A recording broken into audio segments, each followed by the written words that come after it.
crack away, whip, crack away, whip, whip, crack away.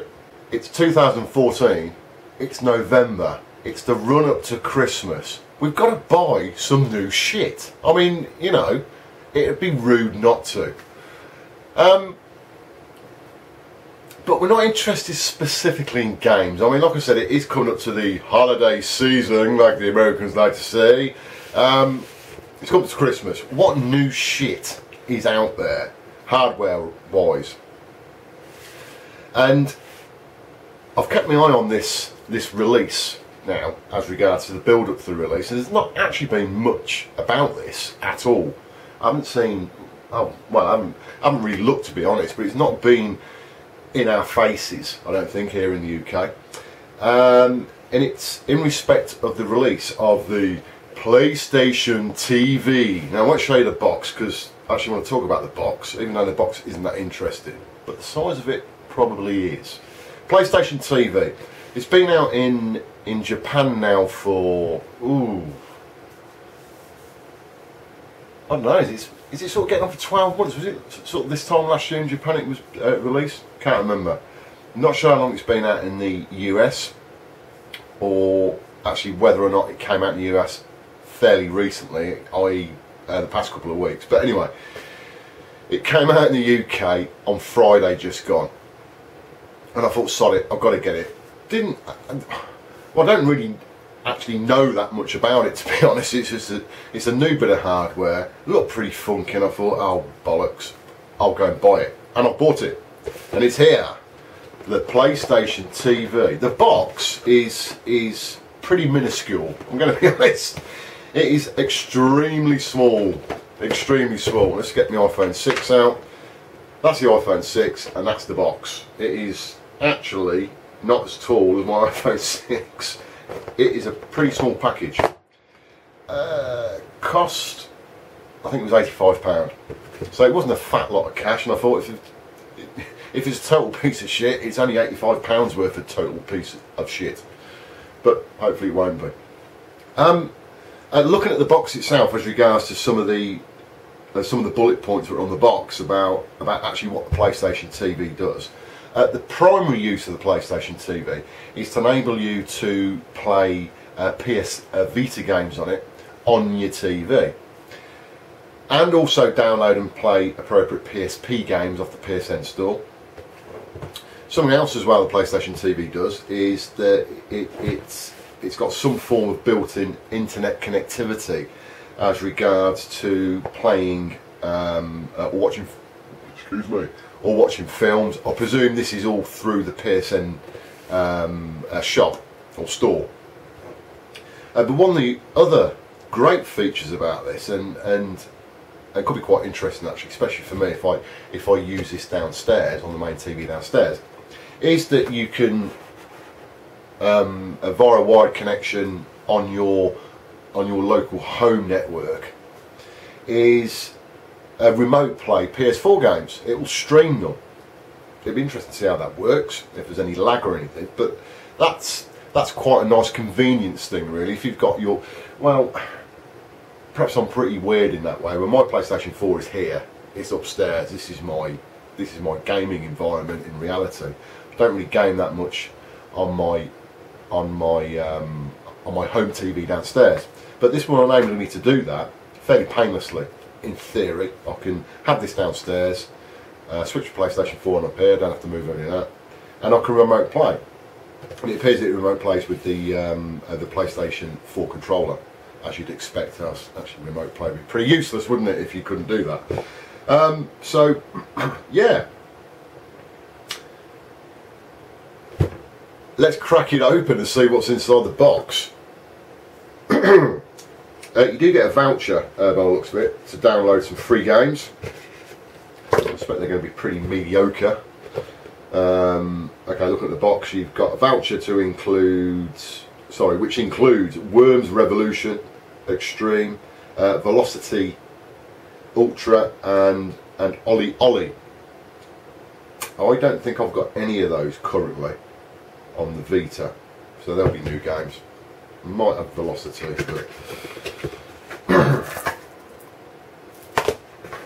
but Now this unit, from what I've looked at on the, from what I have seen on the internet, it is minute. Now it'd be interesting to see whether or not, I know it plays the PlayStation Vita game cards, you know, the cartridge, well, sort of like mini sort of memory cards, aren't they, for the Vita. I've got a Vita, obviously, and it doesn't get any play, really. I can't remember the last time I actually played it, but with the plethora of free, or kind of free downloads that you get if you're a PSN Plus member, I've downloaded loads of stuff, because every month there's stuff coming out for it that's free if you're on the PlayStation Plus package. So I've filled up various memory cards. Now, assuming that this unit takes a memory card that's the same memory card as the Vita, we're going to be rocking, because not only can I play my Vita cartridges, but I can also use my memory cards. If I'm assuming correctly. I've got a feeling it might not be able to do that, but you might have to re-download everything.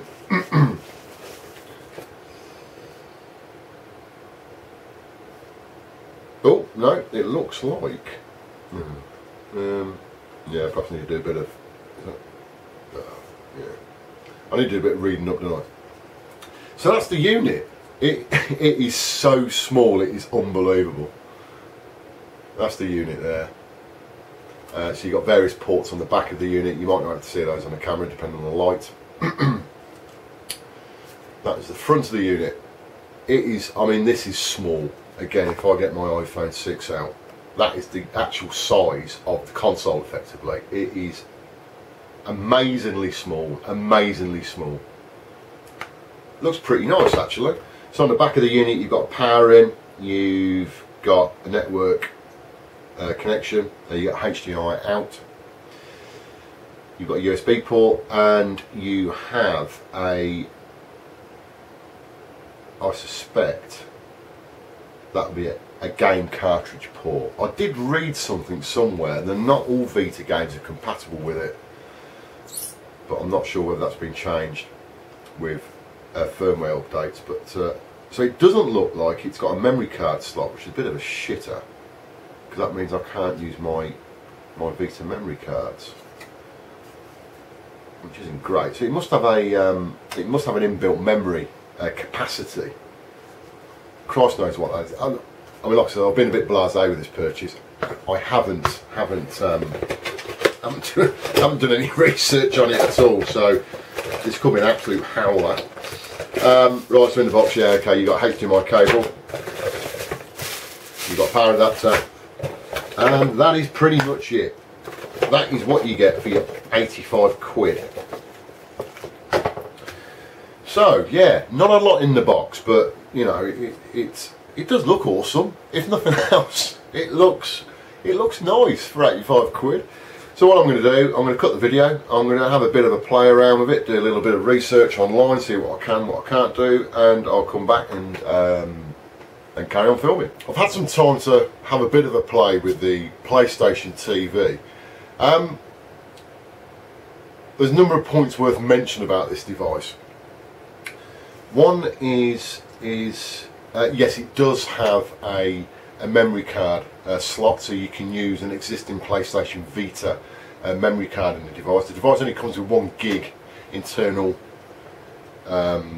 memory, or internal storage, sorry.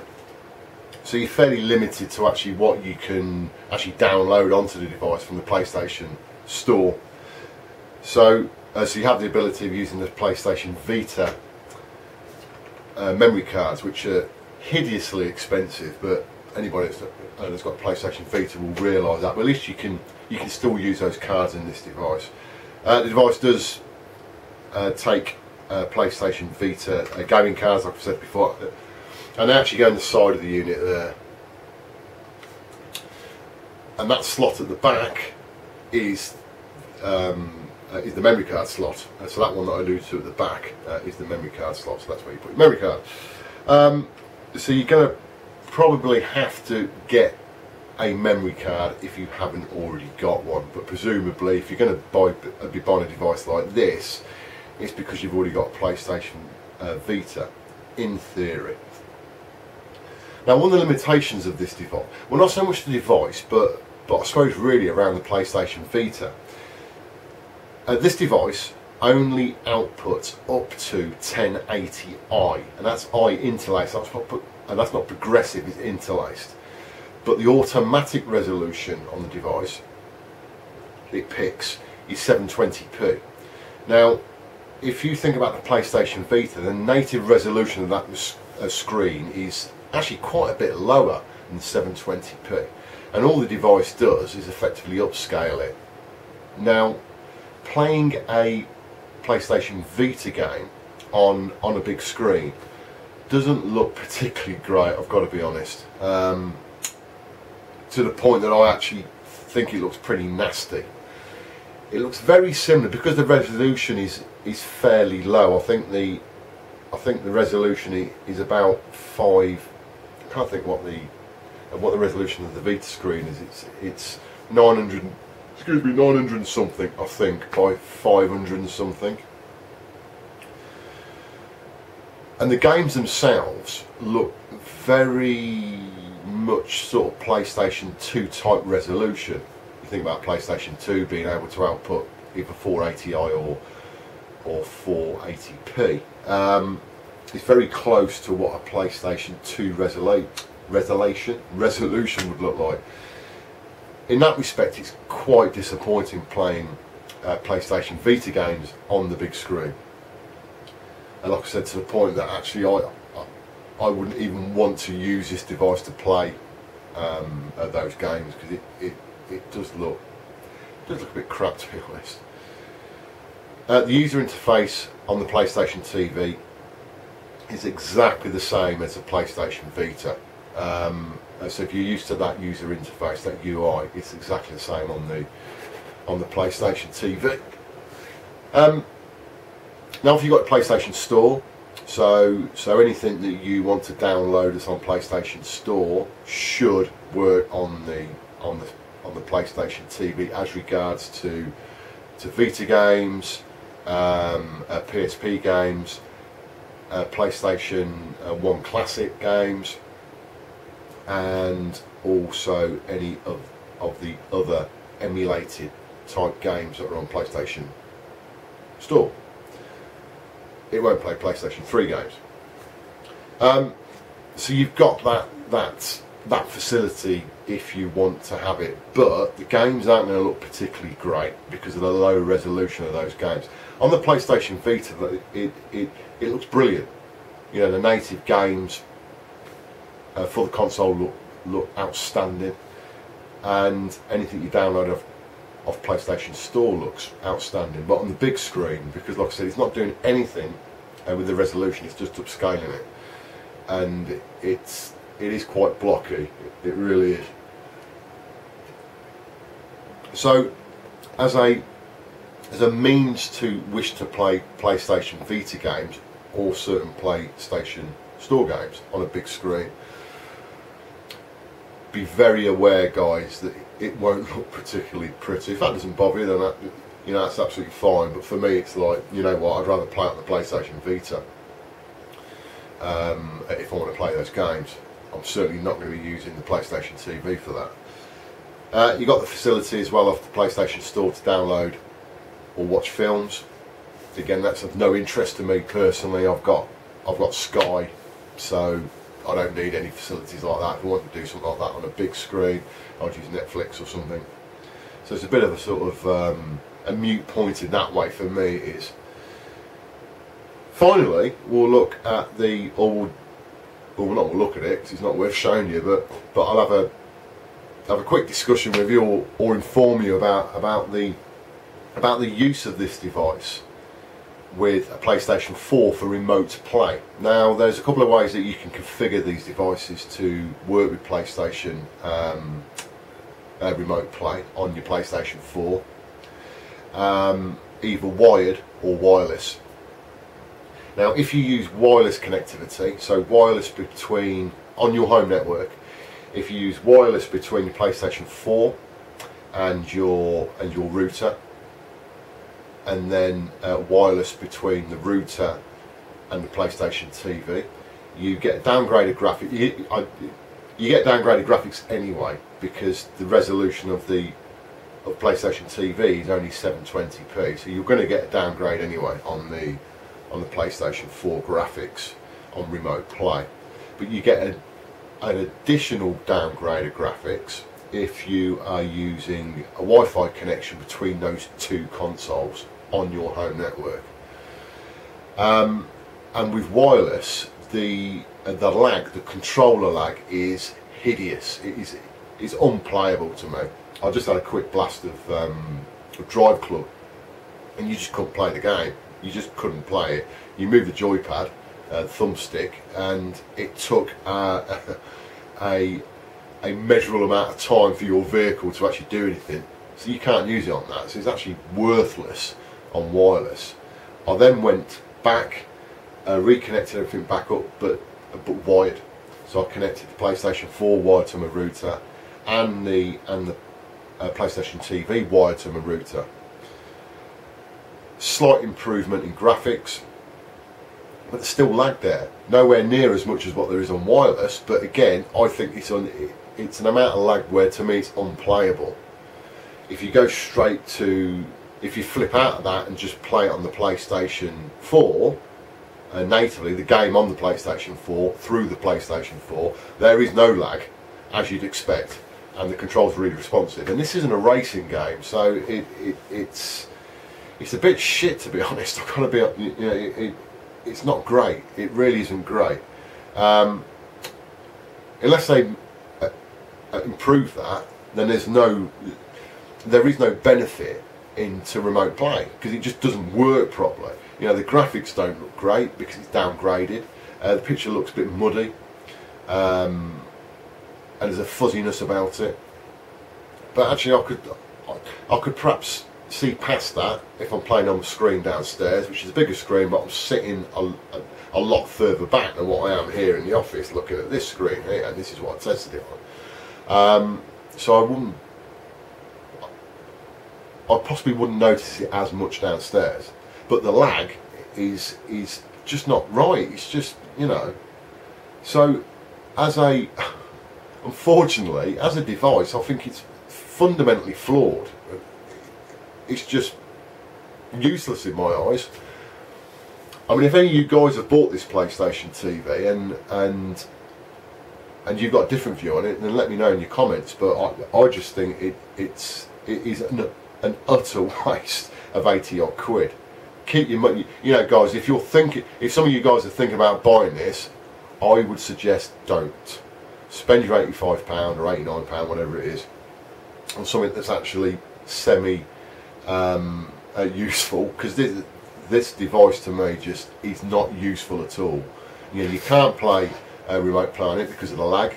You know, graphics aside, I'm not too worried about that. Okay, you could use it for PlayStation Vita stuff on the big screen. It works fine. It really does work fine. But the graphics are taking a hit because you're going from a game that was meant for a 900 by 500 something display, and you're displaying it on a you know, nowadays on a 19 by 1080 display, and it doesn't look great at all. It really doesn't look great. Might be slightly different downstairs because, as I said, I'm sitting that much further back from the TV, so it may not be as much of an issue. But if you're sort of monitor close, you know, computer monitor close, it doesn't look pretty at all. So for me personally, it's been an utter waste of money, apart from being able to do a video on it. So yeah, sorry about that, guys, but I hope the information is useful to some of you, even if it's to make you think, right, okay, I'm not actually going to buy this device now. But yeah, hope you enjoyed the video, guys, and I'll speak to you again soon.